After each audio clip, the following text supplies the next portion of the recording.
Good evening and thank you for joining us. I'm Ryan Graham. Organizers of last month's United Way Community Barbecue are celebrating the success of this year's event. A large check was handed over this past week to the charity recipients.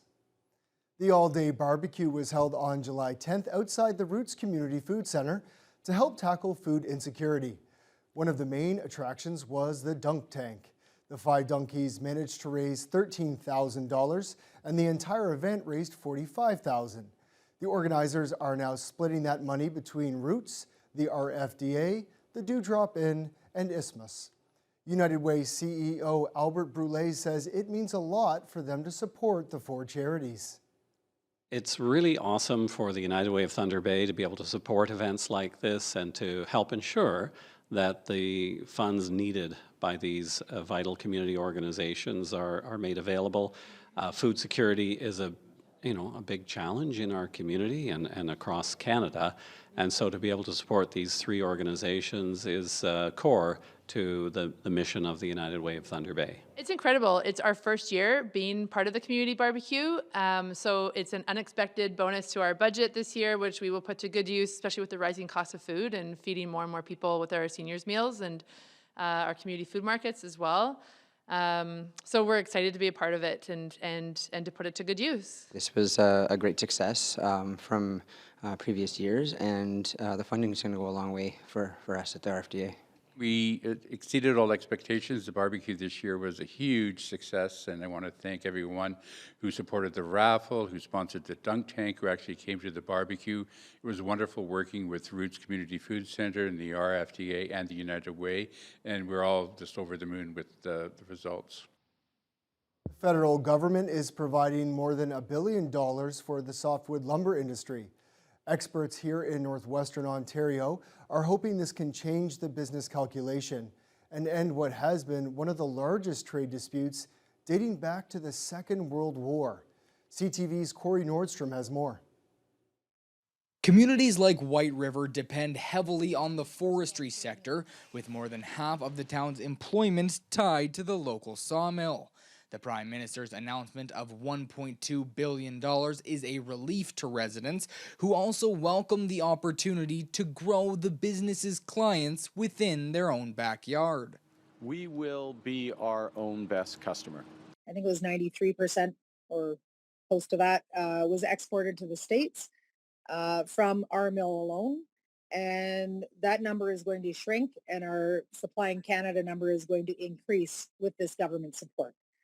So that's definitely a win for our community and for our forestry industry. Many towns in the north rely on their forests, and until this week, there had been frustration with the lack of focus on the industry. Steel sector, the aluminum sector, the automotive sector always had front and center attention. And there was never any mention of the lumber forestry sector. Which is deeply concerning because it's such a major employer in Northern Ontario. The current trade war may appear to have been the catalyst for the new funding, but industry experts say this has been going on since 2008. Since the Department of Commerce began collecting duties in the current iteration of this dispute, the total amount, including interest in the U.S., is around $10 billion. Dunn sees the timing of the new funds as critical and expects that additional costs to cross-border lumber sales are coming. 2 weeks ago, we saw the anti-dumping duty increase to 20%. We're anticipating as early as tomorrow that the countervailing duty could go up to 14% or so. Combined, the duty would be about 34.45%. We have never seen a rate as high as that. Experts also worry the United States will add to the 35% tariffs on forest products, targeting panels, pulp, and paper products. Dunn believes Prime Minister Carney is committed to the lumber industry and sees ending the years-long dispute as a top priority. Corey Nordstrom, CTV News, Sault Ste. Marie. An Ontario woman who was visiting a friend in Florida was hospitalized for 2 weeks after suffering a cardiac arrest. She had travel medical insurance, so she was shocked to learn that a year later, her claim was denied and she's now on the hook for more than $290,000. CTV's Pat Foran brings us the story. I was heartbroken and astonished. Myra Nelson of Richmond Hill says it was in January of 2023 when she went to Boca Raton, Florida to help a friend. I went to the United States to help a friend sell her condominium in Florida.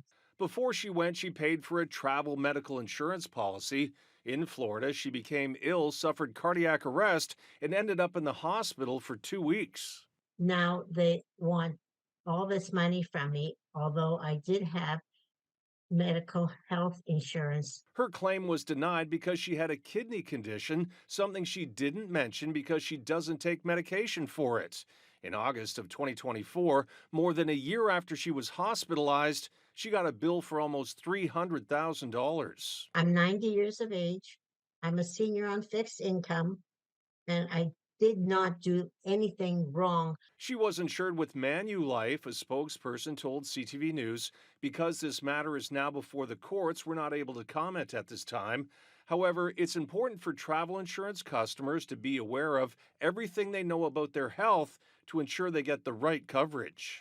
These types of situations are incredibly unfortunate. The Travel Health Insurance Association says it's important to make sure you disclose every possible health issue when purchasing travel medical insurance. There might be situations, for instance, where you might think, well, it's not a serious condition. The important thing is always disclose If in doubt, check with your doctor before traveling. to make sure that they're not making notations in your file that might be uncovered at time of claim. I just need help. Nelson says she is stressed and uncertain how to deal with the massive bill. I'm very upset about it.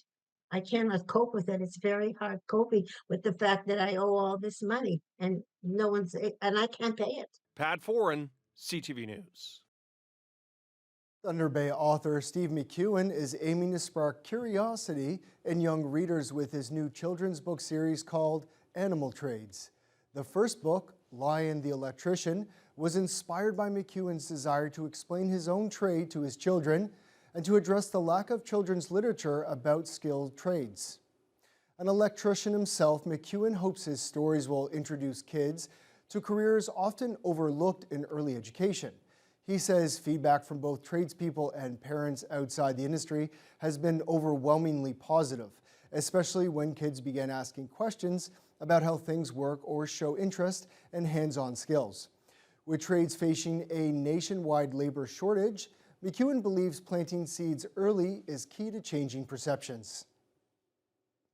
The skilled trades are facing a significant work shortage, and I think we all see that. So I think introducing the trades to children at a younger age should be part of a long-term solution. There's been lots of studies that have been done that showing that children are very impressionable between the ages of 5 and 7. And that's where stereotypes and biases can be formed, and they can be long-lasting. By providing inclusive and diverse content when it comes to the characters themselves, children are able to open their eyes and see that there are other possibilities. The next book in the series, Bear the Carpenter, featuring a female-led character, is due out this fall, along with a French version of Lion the Electrician, releasing this month. Car enthusiasts gathered at Fat Guy's Auto Parts for the 13th annual car show. This year, the event drew an impressive 250 vehicles, and participants were eager to show their cars off. Classic muscle cars, custom-built showpieces, and sleek modern supercars were all on display for residents to view. Vice President of Operations and Strategic Growth of Fat Guy's Auto Parts, Nathan Picard, says despite the thunderstorms this morning, the show went on. We got hit with a huge storm at about 9 o'clock, which had all of our tents uprooted and blowing everywhere. But luckily, all the registrants for the car show that had already showed up wanted to stick it out. And every year I put it in here because it's my baby. I paid for it, and it took me 6 months to get it on the road. And my little boy, Andrew, was only 5 or 6, I guess, and he helped. So it was a family thing with me and my son. It's a 1969 Chevelle SS, and it's pretty much rebuilt from the ground up. It's like everything's brand new on it. It's got a 454 big block in it.